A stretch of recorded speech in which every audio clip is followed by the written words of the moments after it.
My son sat at the reading of the will with a smug smile, convinced that I would get nothing from his mother's $34 million inheritance. But when the lawyer read one single sentence, everything changed.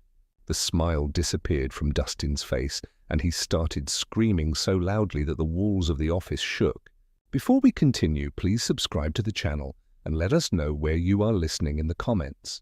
The coffee cup slipped from my fingers, shattering against the linoleum floor as Mrs. Henderson's voice rose through the thin apartment wall. "Your damn sprinklers are flooding my Brionas again, Jerry." I grabbed a dish towel, kneeling among the ceramic shards. 65 years old and still cleaning up messes that weren't entirely my fault. The automatic sprinkler system I'd installed last month had one loose joint that sent water cascading over the property line every third day. I tried explaining the repair schedule to my neighbor, but patience wasn't Eleanor Henderson's strong suit. The phone rang. I ignored it, focused on sapping up the spreading coffee puddle. The machine would catch it, but the ringing persisted, cutting through Eleanor's continued shouting from next door. Something about property values and inconsiderate tenants. On the fifth ring, I stood up, tossing the soaked towel into the sink. "Jerry Flores speaking. Mr. Flores, this is Janet Morrison from Morrison Welsh and Associates in Cheyenne." The woman's voice carried that careful, professional tone I had learned to recognize over the years, the kind that preceded bad news. "I'm calling regarding Briana Elizabeth Flores." My hand tightened around the receiver. Nobody had called Briana by her full name in my presence for 15 years. "What about her?"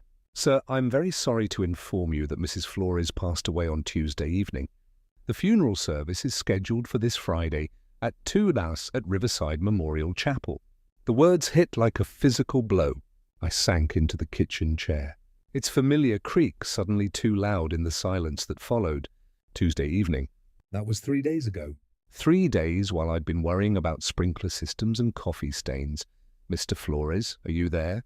Yes, I'm here." My voice sounded strange, distant. "How did you get my number?" "Your name was listed in Mrs. Flores's personal effects as an emergency contact." "I understand you were previously married." "Previously married. 22 years reduced to a legal footnote." "Yes." "We divorced in 2010, the words came automatically. Muscle memory from various forms and applications over the years. I see. Well, there will be a reading of the will following the service. You're named as a beneficiary, so your presence would be appreciated." "Beneficiary?" The word felt foreign, impossible. Briana had built her empire after our divorce, transforming the small consulting business she'd started during our marriage into something I barely recognized from the newspaper articles. What could she possibly have left me? "Mr. Flores, will you be attending?" Through the kitchen window, I could see Eleanor Henderson examining her waterlogged Brionas, hands on her hips in that stance that meant another confrontation was brewing. But her complaints seemed to come from another world now, muffled and insignificant. "The chapel," I said slowly. "Which one did you say?" "Riverside Memorial on Grand Avenue. The service begins at 2, followed by a brief reception. The will reading is scheduled for 4:30 in our offices downtown." I found myself nodding, though she couldn't see me. "I'll be there." After hanging up, I remained in the chair, staring at the phone as if it might ring again and deliver different news. The coffee stains on the floor had already begun to set. Dark rings that would need scrubbing, but I couldn't move. Couldn't process the simple fact that Briana, vibrant, stubborn, impossible Briana, was gone. The afternoon light slanted through the kitchen window, illuminating dust motes that danced like memories I'd tried so hard to forget. As I sat there, the name Briana Elizabeth Flores echoed in my mind, each syllable pulling me backward through time until I was standing in Murphy's Diner on a snowy February evening in 1987, watching a woman in a red wool coat argue with the manager about his hiring practices. "You're telling me you won't consider female applicants for weekend manager because women can't handle the pressure?" Her voice carried across the nearly empty restaurant, clear and uncompromising. "That's the most ridiculous thing I've heard all week." I'd stopped mid-bite of my apple pie, fork suspended halfway to my mouth. The woman had turned slightly and I could see her profile. Sharp cheekbones, determined jaw, dark hair that caught the fluorescent light. She was magnificent in her anger, and I found myself hoping the manager would keep arguing just so I could listen to her tear his logic apart. Ma'am, I didn't mean any offense. Of course, you didn't mean offense. You just meant to discriminate. She pulled a business card from her purse, sliding it across the counter. When you change your mind about hiring based on qualifications rather than outdated assumptions, call me. The door chimes jingled as she left, and the diner felt smaller somehow, drained of electricity. I watched through the window as she climbed into a blue Honda Civic, noting how she checked her mirrors twice before pulling into traffic.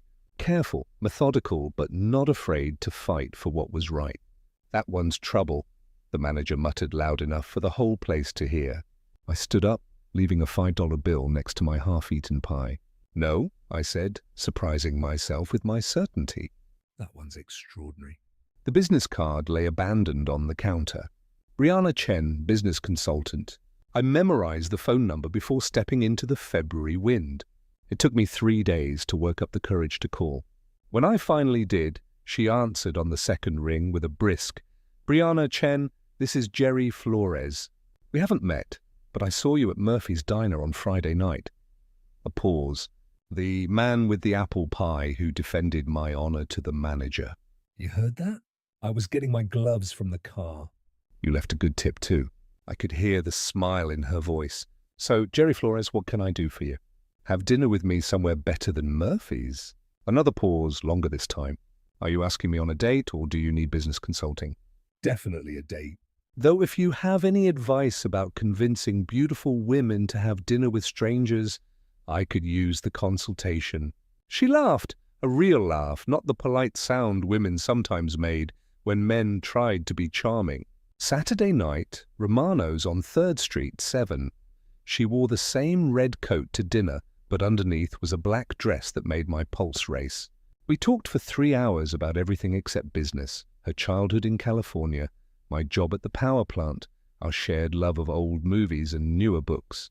When she laughed at my story about accidentally flooding my apartment while trying to fix a leaky faucet, I knew I was falling.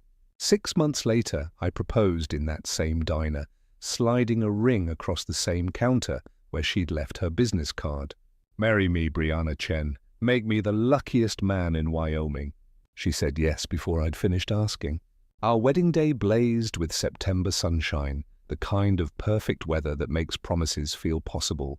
Briana wore her grandmother's dress altered to fit her smaller frame and carried wild flowers we'd picked that morning. My hands shook as I slipped the ring onto her finger. "Forever," she whispered, and I believed her completely. Dustin arrived 2 years later, a squalling, red-faced miracle who transformed our quiet house into something alive with purpose.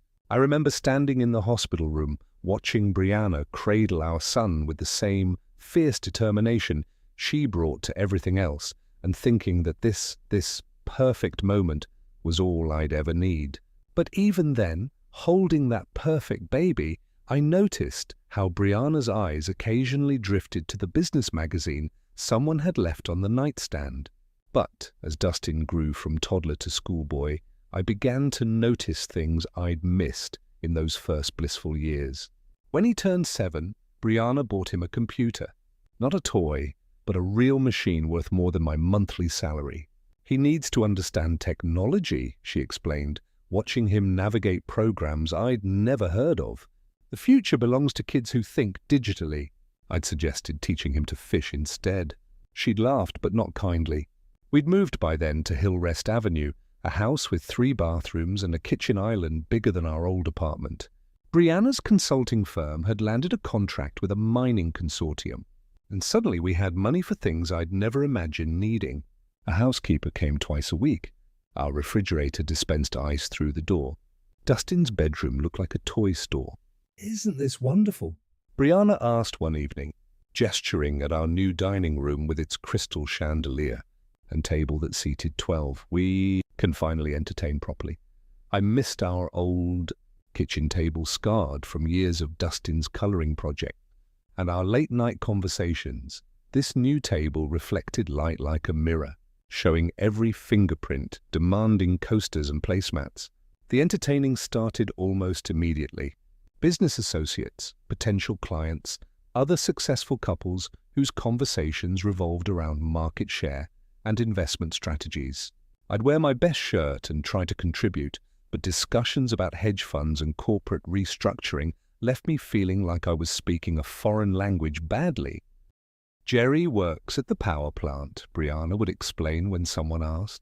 And I heard something new in her voice. Not pride, but an apologetic edge, as if my job required an excuse. Dustin thrived in this new world. At 10, he could discuss computer programming with Briana's tech-savvy clients. At 12, he was critiquing the wine choices at restaurants I couldn't afford on my own. At 14, he rolled his eyes when I suggested family camping trips. Preferring Briana's business conferences in Denver and Salt Lake City. "Dad doesn't understand" became his favorite phrase, usually delivered with the exasperated sigh of someone far too sophisticated for mundane concerns. The first real fight came on Dustin's 15th birthday. Briana had planned a party that looked more like a corporate networking event. Catered food, hired entertainment, guest list, full of business contacts and their children. I'd wanted something simpler, maybe a barbecue in our backyard with his school friends.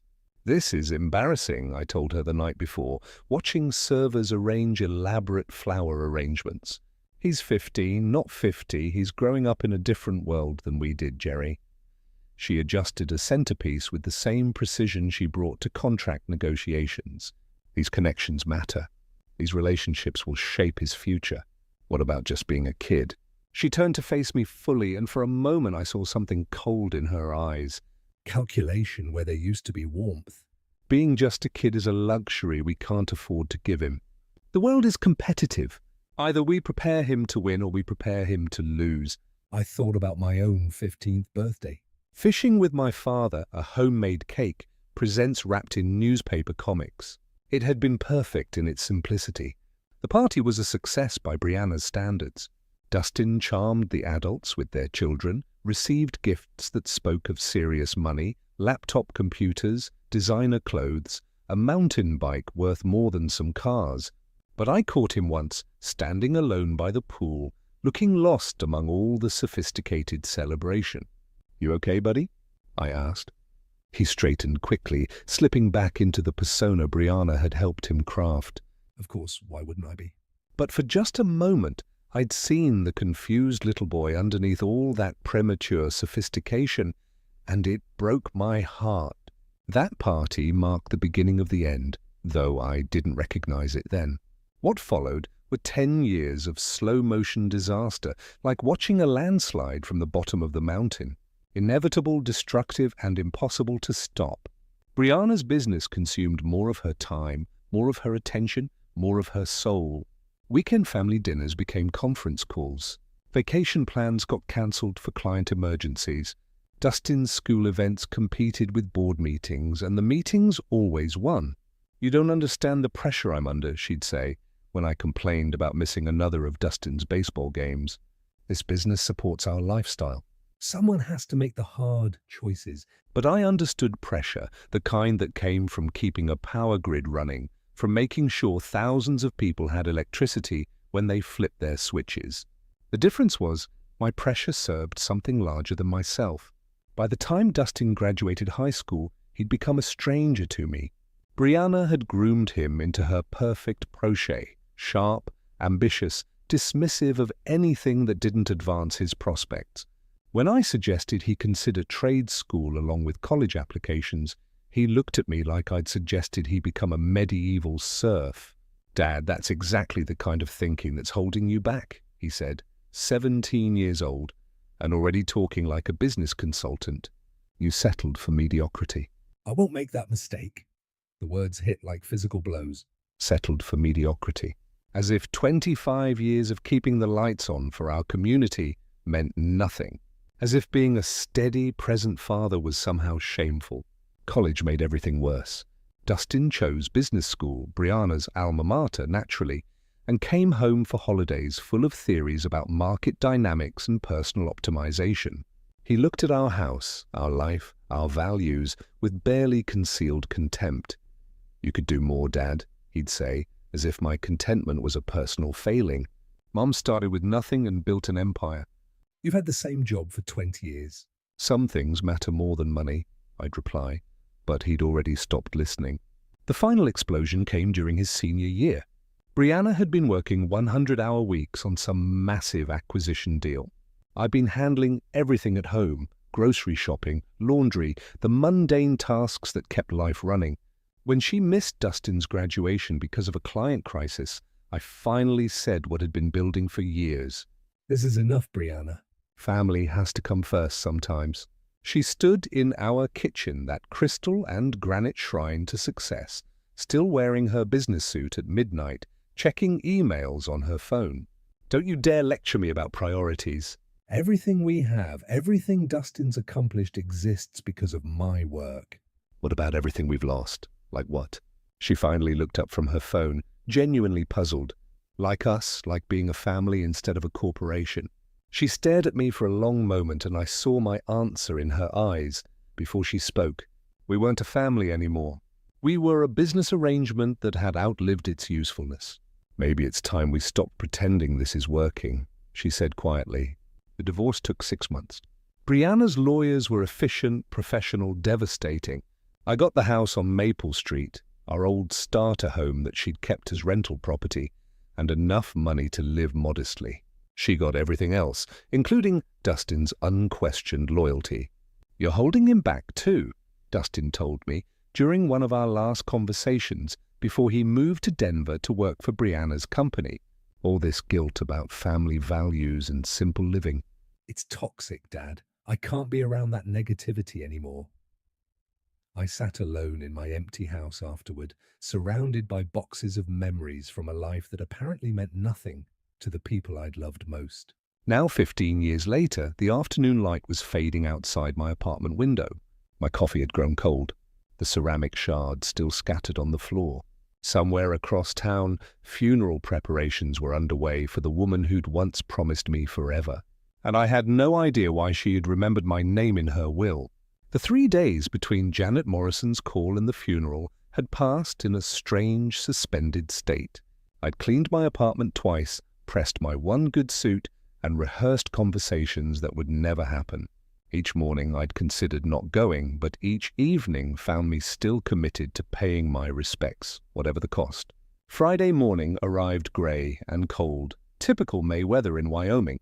I stood before my bathroom mirror, adjusting a tie I hadn't worn in 5 years, wondering what Briana would think of the man I'd become. The reflection showed someone older than I felt inside. Silver hair where brown used to be, lines mapping the geography of quiet disappointments. The drive to Riverside Memorial Chapel took 20 minutes through neighborhoods that told the story of Rock Springs' economic divide.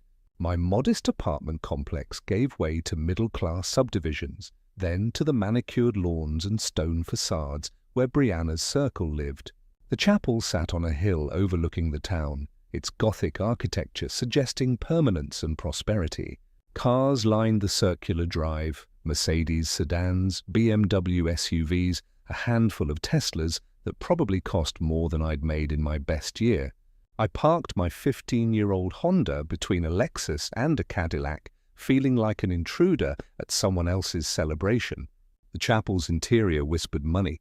Mahogany pews, stained glass windows, flowers arranged with artistic precision.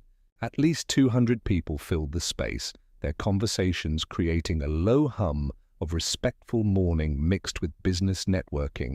I recognized some faces from the business dinners Briana had dragged me to during our married years, but most were strangers from the life she'd built after me. I slipped into a back pew, hoping to remain invisible until the service ended, but whispers followed my arrival like ripples in still water. A woman in an expensive black suit nudged her companion, pointing discreetly in my direction.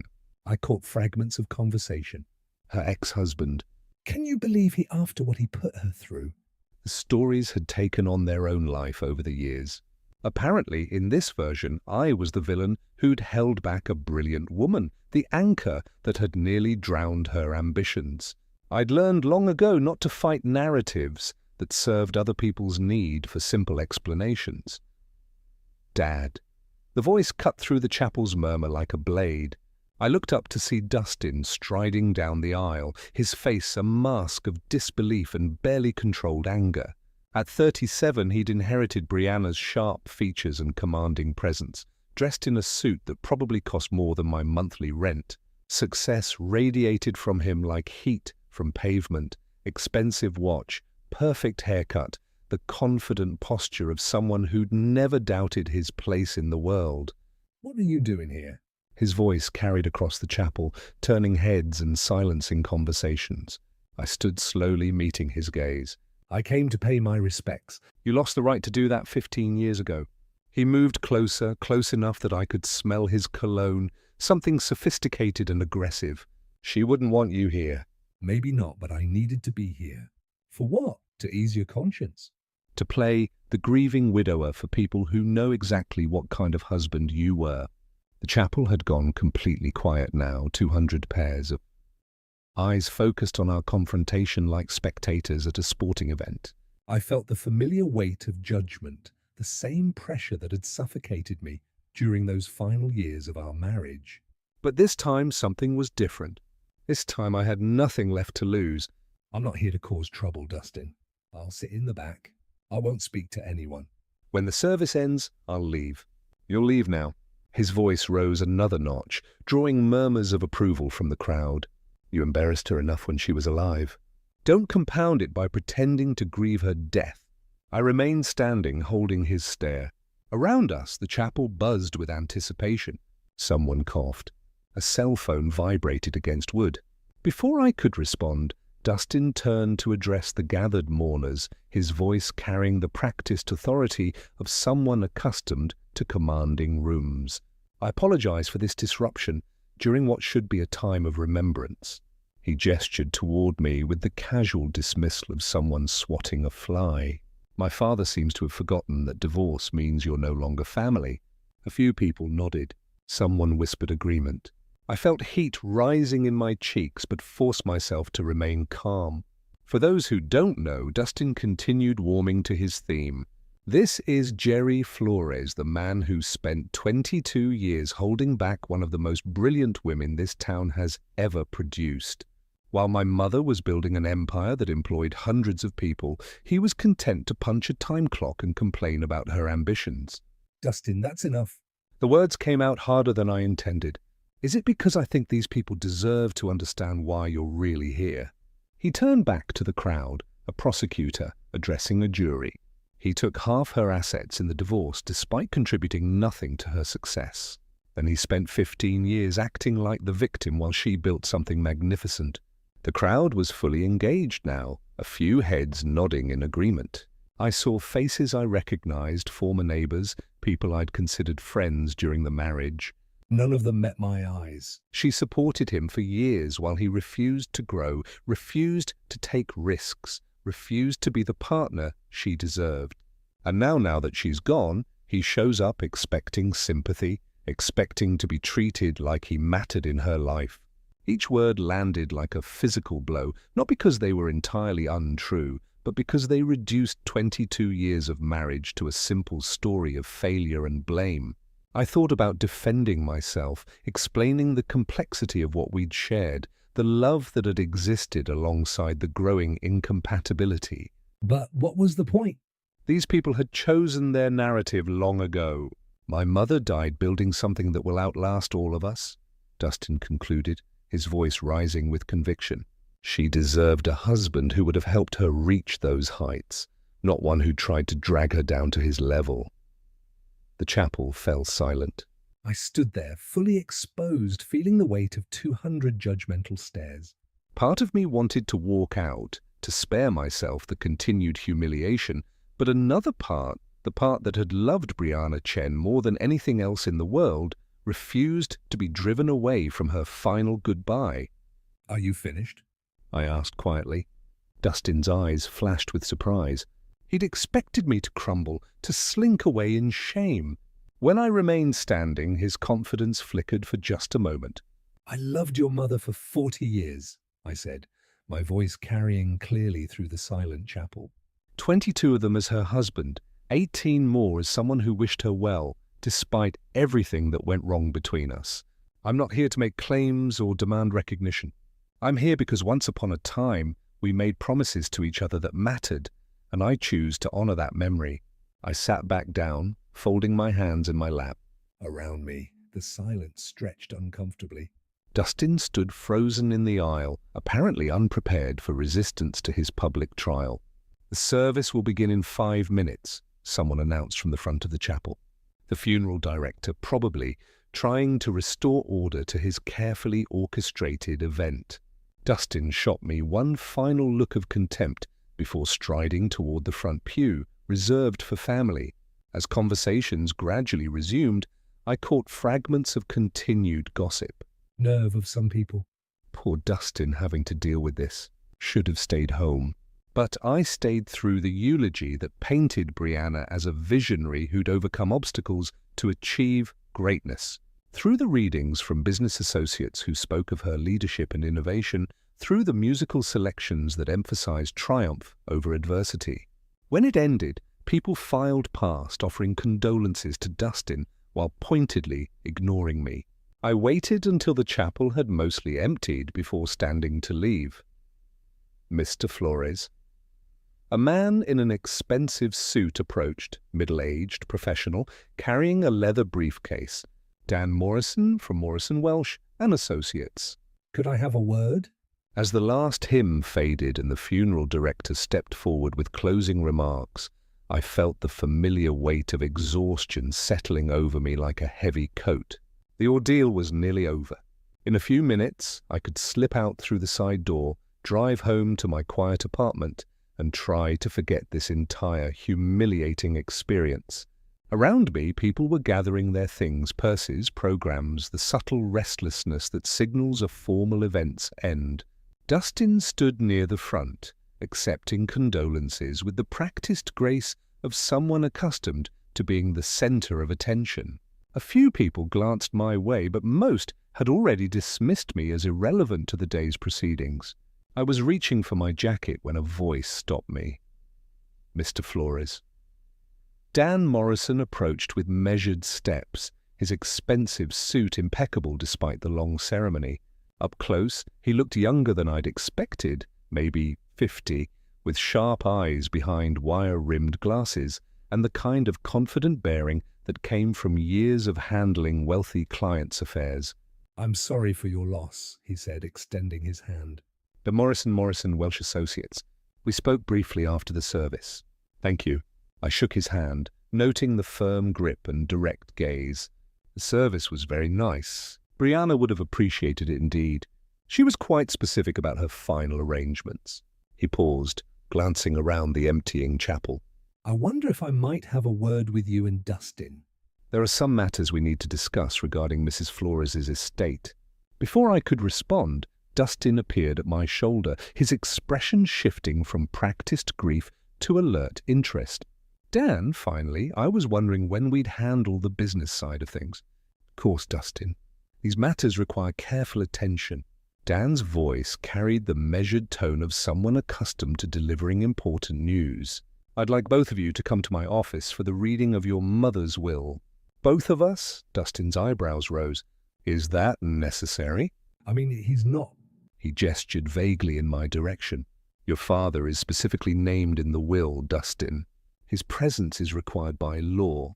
I felt a flutter of surprise. Named in the will? That seemed unlikely, given everything that had passed between Briana and me. More likely, some minor formality, perhaps forgiving an old debt, or confirming that I had no claim to her estate. I don't think that's necessary, I said quietly. I'm sure it's just a formality. You don't need me there. Dan's eyes met mine directly. I'm afraid I do, Mr. Flores. Mrs. Flores was very specific about who should be present for the reading, but both you and Dustin must be there. Something in his tone suggested this wasn't negotiable. Dustin looked annoyed, but shrugged with the casual confidence of someone who knew he had nothing to worry about. Fine, let's get this over with. He turned to me with barely concealed impatience.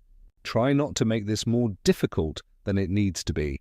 The walk to Dan's office took us 3 blocks through downtown Rock Springs, past buildings that had watched the town's fortunes rise and fall with the energy industry. Dan maintained professional small talk, comments about the weather, the turnout at the service, carefully neutral observations that revealed nothing about what awaited us. His office occupied the top floor of a restored Victorian house, all dark wood and leather-bound books that spoke of established success. Certificates and diplomas lined the walls, interrupted by photographs of Dan with various local dignitaries and business leaders. It was exactly the kind of place Briana would have chosen, prestigious but not ostentatious, successful but respectful of tradition. Please have a seat. Dan gestured toward 2 leather chairs positioned in front of his mahogany desk. Dustin claimed the chair closest to Dan, leaving me the one slightly to the side, which felt appropriate given my peripheral status in these proceedings. Dan settled behind his desk and opened a thick file folder, extracting several legal documents with the careful precision of someone who'd performed this ritual countless times. The afternoon light slanted through tall windows, illuminating dust motes that danced like tiny spirits in the suddenly quiet room. Before we begin, Dan said, adjusting his glasses, I want to express my condolences again. Briana was not only a valued client, but someone I considered a friend. Her loss is deeply felt by everyone who knew her. Dustin nodded solemnly. I remained silent, unsure what response was expected from someone whose relationship with the deceased was so complicated. Dan lifted the top document, several pages bound with a blue backing, and cleared his throat. This is the last will and testament of Briana Elizabeth Flores, executed on March 15th, 2024 and properly witnessed. According to Wyoming state law, the will supersedes all previous wills and codicils only 14 months ago. I wondered what had prompted Briana to update her will so recently. Had she been sick? Had something happened that made her contemplate mortality? The will confirms that Mrs. Flores was of sound mind and disposing memory when these documents were prepared, and that she was under no undue influence or coercion. Dan's voice carried the formal cadence of legal proceedings, each word carefully enunciated. Dustin leaned forward slightly, his hands clasped together. I could see the anticipation in his posture, a man preparing to claim his inheritance, to finally step fully into the empire his mother had built. Dan turned to the second page of the will, his reading glasses catching the afternoon light as he continued in his measured professional tone. I hereby make the following specific bequests and devices, he read, his voice steady and clear. To my beloved son, Dustin Michael Flores, I leave the family home at 847 Hillrest Avenue, along with all furnishings, artwork, and personal property contained therein.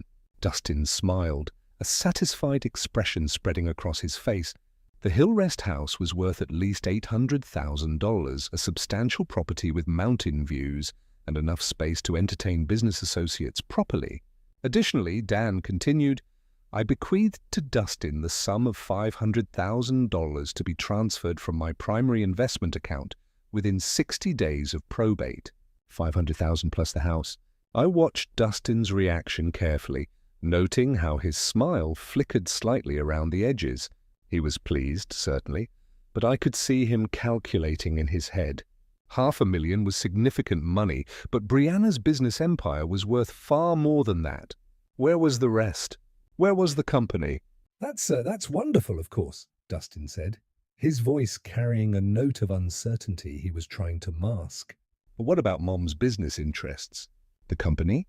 Dan set down the first page and lifted the second, his expression remaining professionally neutral. I'm continuing with the specific bequests, Dustin. Please allow me to finish reading the relevant sections. I shifted in my chair, feeling increasingly like an intruder witnessing a private family moment. $500,000 was more money than I'd seen in several lifetimes. Combined with the house, Dustin was receiving an inheritance that would set him up comfortably for years. It seemed appropriate, natural even. He was Briana's son, her chosen successor in life, the person she'd groomed to understand her world. The bequest to Dustin, Dan continued, includes the following conditions. The inheritance is contingent upon his continued employment with Flores Consulting Solutions for a minimum of 2 years following the date of this will's execution, or until such time as the company is sold or dissolved. Now Dustin looked genuinely confused. Conditions? What kind of conditions? And what do you mean until the company is sold? Who would sell it? I'm reading the will as written, Dustin. These are your mother's words, not mine. A tension I hadn't noticed before began to creep into the room. Dustin's confident posture shifted slightly, his hands unclenching and reclancing in his lap. I found myself leaning forward despite my intention to remain detached from these proceedings. Let me understand this clearly, Dustin said, his voice taking on an edge I recognized from our confrontation at the chapel. I get the house and $500,000, but there are strings attached. And you're talking about the company being sold? That doesn't make sense. Mom would never sell the company. It was her life's work. Dan removed his glasses and cleaned them carefully, a gesture that seemed designed to give everyone a moment to process what they'd heard. When he replaced them, his gaze moved between Dustin and me with an expression I couldn't quite read. Your mother's will contains additional provisions that address the disposition of her remaining assets, he said quietly. The company, her investment portfolio, and several other significant holdings. Well, then let's hear them, Dustin demanded, his patience clearly wearing thin. What are these other provisions? I watched this exchange with growing unease.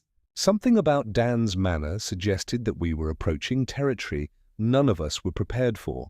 The careful way he was passing his words, the slightly apologetic tone creeping into his voice, it reminded me of the way doctors spoke when they had difficult news to deliver.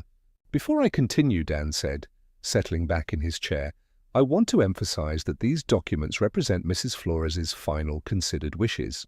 They were prepared after extensive discussion and consultation, and she was adamant about their contents.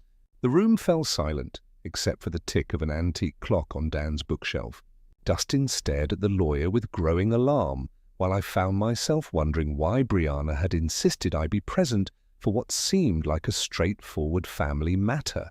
Dan lifted the third page of the will, his eyes scanning the text briefly before looking up at both of us. However, he said, his voice carrying a weight that made my stomach tighten, there are additional provisions that fundamentally alter the distribution of Mrs. Flores's estate. Dan lifted his reading glasses and looked directly at me for the first time since we'd entered his office. Something in his expression made my stomach tighten, a mixture of sympathy and professional obligation that suggested I was about to hear something I wasn't prepared for. However, he continued, his voice taking on additional weight, the will contains provisions for the disposition of Mrs. Flores's remaining assets, which constitute the majority of her estate. Dustin leaned forward even further, his hands gripping the armrests of his chair. Finally, let's hear about the company and the rest of her investments. Dan returned his attention to the document, clearing his throat with the deliberate pause of someone about to deliver life-changing news. To my former husband, Jerry Michael Flores, he read, his words falling into the quiet office like stones into still water. I bequeath the sum of $33.5 million to be transferred from my primary investment accounts and securities portfolio. The words hung in the air like smoke from an explosion. I felt my mouth fall open, a physical reaction I couldn't control. $33.5 million. The number was so large it didn't seem real. Didn't seem to apply to someone like me, sitting in a lawyer's office in Rock Springs, Wyoming. There must be some mistake, I managed to say, my voice sounding strange and distant. Did you say 33 million? 33.5 million? Yes. Dan's tone remained professionally neutral, but I caught something in his eyes. Not surprised, but the careful observation of someone watching expected chaos unfold. Dustin's face had gone completely white, then flushed red, as if his blood couldn't decide which direction to flow. What did you just say? Additionally, Dan continued reading, apparently determined to deliver the complete bombshell. I transferred to Jerry Flores, controlling interest in Flores Consulting Solutions, including all subsidiary companies, real estate holdings, and business assets. This transfer includes 65% ownership of all corporate entities, an appointment as chairman of the board of directors. I couldn't breathe. The room seemed to tilt sideways as if the laws of physics had suddenly changed their minds about how the world should work. Controlling interest in Briana's company, the empire I'd watched her build from nothing, the business that had eventually consumed our marriage, the source of wealth that had made me feel so inadequate. She was giving it all to me. This can't be right. My voice came out as barely a whisper. There has to be some error in the documentation. I assure you, Mr. Flores, there is no error. Dan removed his glasses again, cleaning them with methodical precision. These documents were prepared under Mrs. Flores's direct supervision. She reviewed every word multiple times and confirmed these were her exact wishes. Dustin shot to his feet so abruptly his chair rolled backward and struck the wall. This is impossible. She wouldn't. She couldn't. He turned to stare at me with an expression of pure disbelief mixed with something darker. What did you do? How did you manipulate her? I didn't do anything, I said weakly, still trying to process the impossibility of what I just heard. I haven't spoken to your mother in 15 years. The word exploded from Dustin like a gunshot. People don't just give away $33 million to their ex-husbands for no reason. You must have gotten to her somehow. Convinced her when she was sick, when she wasn't thinking clearly. Dan's voice cut through Dustin's rising hysteria with professional authority. I can assure you that Mrs. Flores was of completely sound mind when she executed these documents. She underwent a thorough mental competency evaluation, specifically to prevent any future challenges to the will's validity.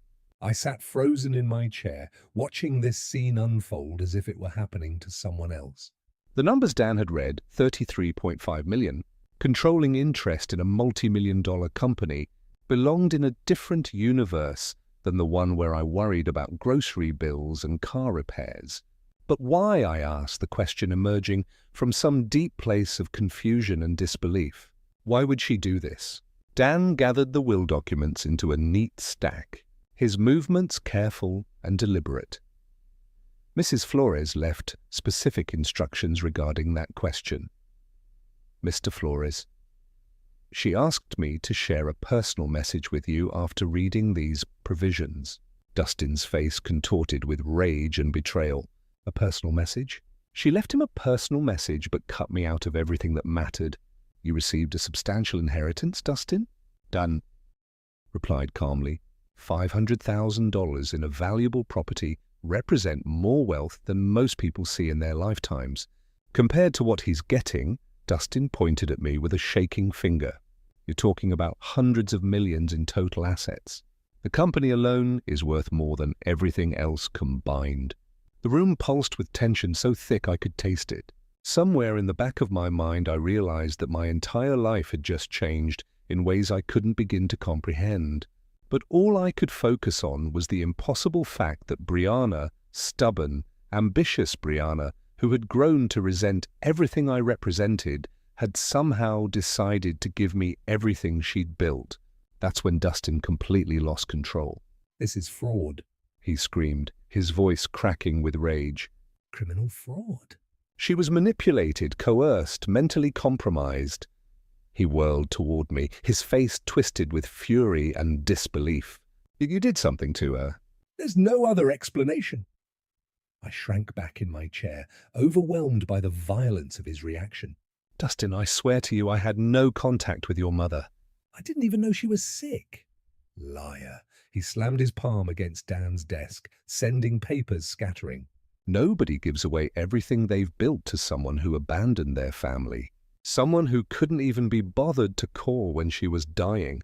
She didn't abandon anyone, I said quietly, finding some small reserve of strength. Our marriage ended, but that doesn't mean it means exactly that. Dustin's voice rose to a near shriek. You walked away from us. You took your pathetic settlement and disappeared into your pathetic little life while she built an empire. And now you want me to believe she just decided to hand it all over to you. Dan's voice cut through the chaos with professional authority. Mr. Flores Dustin, I understand this is difficult news, but I must insist you control yourself. These are your mother's clearly stated wishes, executed with full legal authority. Dustin spun toward the lawyer, his eyes blazing. I want every document examined. I want psychiatric evaluations. I want to know every single contact this man had with my mother in the past 5 years. There were no contacts, Dan replied calmly. Mrs. Flores made that very clear when she explained her decision. Dustin's laugh was bitter and sharp. So she did explain why she decided to betray her only son and give everything to the man who ruined her first marriage. She left a personal message for your father. Yes. The word father seemed to hit Dustin like a physical blow. For just a moment his rage flickered and something else showed through, a pain so deep it made my chest ache. Then the fury returned, doubled in intensity. He's not my father, Dustin snarled. My father would have been there when she needed him. My father would have supported her dreams instead of trying to drag her down. He turned back to me, his face contorted with years of accumulated resentment. You're nothing but a failed man who couldn't handle being married to someone better than you. Each word landed like a knife thrust, not because they were entirely false, but because they contained enough truth to draw blood. I had felt inadequate during those final years. I'd struggled with Briana's success. I had been the one who couldn't adapt the world she was creating. Maybe you're right, I said quietly. Maybe I wasn't the husband she deserved, but I never asked for this. I never expected this. Expected? Dustin's voice climbed another octave. You orchestrated this. Somehow, some way you got to her when she was vulnerable. When she was sick or scared, or that's enough, Dan interrupted, his professional patience finally showing strain. Mrs. Flores was neither sick nor vulnerable when she made these decisions. She was, in fact, more determined and clear-minded than I'd ever seen her. Then why? Dustin demanded, his voice breaking slightly. Why would she do this to me? I was everything she wanted me to be. I worked for her company. I lived the life she planned for me. I became the son she could be proud of. The pain in his voice cut through my own shock. Despite everything, the years of hostility, the public humiliation, the bitter accusations, I saw him clearly for a moment, a man who had spent his entire adult life trying to earn his mother's approval, only to discover she'd given her ultimate validation to someone else. Not during these 15 years of stubborn silence. I was angry with you for not understanding my ambitions. But I was angrier with myself for choosing those ambitions over our marriage. You tried to save us, Jerry. You begged me to find balance, to remember what mattered. I was too proud and too afraid to listen. The words hit me like physical blows. I felt tears starting hot and unexpected as decades of guilt and regret crystallized into this moment of impossible absolution. Dustin, the message continued, and I saw my son's head snap up at hearing his name. My beautiful, brilliant boy, I know you're furious right now. Probably convinced your father somehow manipulated me. But sweetheart, you're not ready for this inheritance. Not yet. Dustin's face went white, then red, cycling through emotions too quickly to track. You've lived your entire adult life in the shadow of my success, accepting the benefits without understanding the responsibility. You've never had to build something from nothing, never had to make the hard choices that wealth requires. More importantly, you've spent 15 years hating a good man for crimes he never committed. That's not true, Dustin whispered, but his voice lacked conviction. Dan continued reading. Jerry taught me about character, about integrity, about the kind of strength that doesn't need to prove itself through cruelty or judgment. I forgot those lessons when I chose money over marriage, business over love. But I never forgot the man who taught them to me. I was crying openly now, not caring how it looked. Briana's words were rebuilding something inside me that I thought was permanently broken. The sense that I had value, that my quiet life of dignity and service meant something.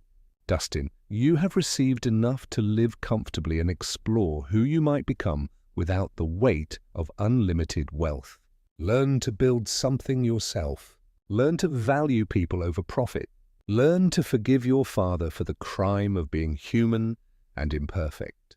Dustin made a sound like a wounded animal, but whether from rage or pain, I couldn't tell. Jerry, you're inheriting more than money. You're inheriting the chance to do what I should have done, to use wealth as a tool for good rather than a weapon for proving superiority. I trust you because you never wanted this, because you'll never use it to hurt people the way I sometimes did. The message continued for several more paragraphs, outlining practical arrangements and expressing hopes for both our futures. But the core message was clear. Briana had chosen love over entitlement, character over expectation, wisdom over wealth. When Dan finished reading, the office fell into profound silence. I sat with tears on my cheeks, overwhelmed by the gift of knowing that Briana had loved me until the end. Dustin stared at the floor, his entire worldview crumbling around him. Finally, Dan folded the letter carefully and placed it back in its envelope. She asked me to give this to you, Jerry. The original is yours to keep. I reached for the letter with trembling hands, holding the last conversation I would ever have with the woman who had shaped my life in ways both beautiful and painful. The weight of Briana's words settled over the office like dust after an explosion. For several minutes, none of us spoke. I held her letter against my chest, feeling the physical reality of her final gift. Not just the money, but the restoration of my worth in her eyes, and more importantly, in my own. Dustin was the first to break the silence. "This isn't over," he said quietly, but the fire had gone out of his voice. "I can contest this. Mental incapacity, undue influence, fraud. There are ways to challenge a will." I looked at him, really looked at him, for the first time since we'd entered Dan's office. I saw a man who had spent his entire life expecting the world to bend to his wishes, who had never learned that love couldn't be inherited or demanded, only earned. "You could try," I said gently, "but your mother was right, Dustin." You're not ready for this responsibility. And you are? His laugh was bitter, hollow. "You're a nobody, Dad, a retired power plant worker with no business experience, no connections, no understanding of what it takes to run a company worth hundreds of millions." For a moment, the old Jerry, the one who had felt inadequate for 22 years, wanted to agree with him. But Briana's words echoed in my mind. "You deserve every penny." Maybe you're right, I said, standing up slowly. "Maybe I don't know anything about running a business empire, but I know something your mother valued more than business expertise." "What's that?" "I know the difference between serving others and serving myself." Dustin's face twisted with a final flash of rage. This is insane. She was sick. She was old. She wasn't thinking clearly. Dan's voice cut through the outburst with professional finality. "Your mother was 62 years old and in perfect mental health when she executed these documents. She underwent extensive psychological evaluation specifically to prevent the kind of challenges you're threatening." "Then why?" Dustin's voice cracked like a teenager's. "Why would she do this to me?" I felt a surge of unexpected compassion for this angry man, who was, despite everything, still my son. "She didn't do it to you, Dustin. She did it for you. She gave you a chance to discover who you are when you're not living in the shadow of unlimited wealth." I don't want that chance. The words exploded from him with the force of 15 years of entitlement and expectation. I want what's rightfully mine. What's rightfully yours? I said quietly. "Is $500,000 and a house worth nearly $1 million. That's more than most people see in a lifetime. What you think you deserved was never really yours to begin with." Dustin stared at me for a long moment, and I saw him realize that something fundamental had changed. The man he'd publicly humiliated that morning, the father he'd dismissed as a failure, was no longer asking for his approval or understanding. "You think you've won," he said, gathering his coat with shaking hands. You think this makes you some kind of hero? "No," I replied, and I felt the truth of it in my bones. "I think it makes me responsible." He stood at the office door for a moment, seeming smaller than when he'd entered. "This isn't finished." "Yes, it is," I said gently. "This finished the moment your mother made her choice." The only question now is what you do with the life she's given you.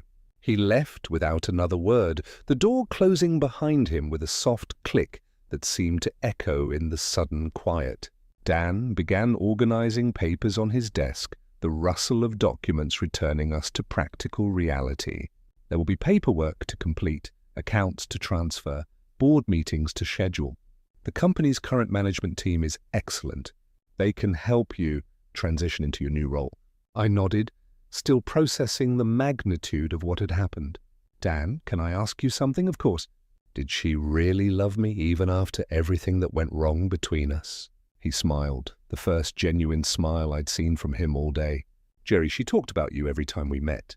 Not about the divorce, not about the problems, about the man who taught her that success without character is just expensive failure.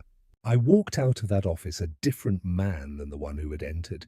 The afternoon sun felt warmer, the air cleaner. I had work to do, responsibilities to embrace, a company to learn about and improve. But for the first time in 15 years, I felt worthy of the challenge. Justice, I realized, wasn't about revenge or vindication. It was about recognition. The recognition that character matters more than credentials, that patience outlasts entitlement, and that love, real love, never truly dies. Briana had seen all of that, and in her final act, she had given me the chance to prove her right. If you like this story, please like this video, subscribe to the channel, and share your impressions of this story in the comments. To listen to the next story, click on the box on the left. Thank you for watching.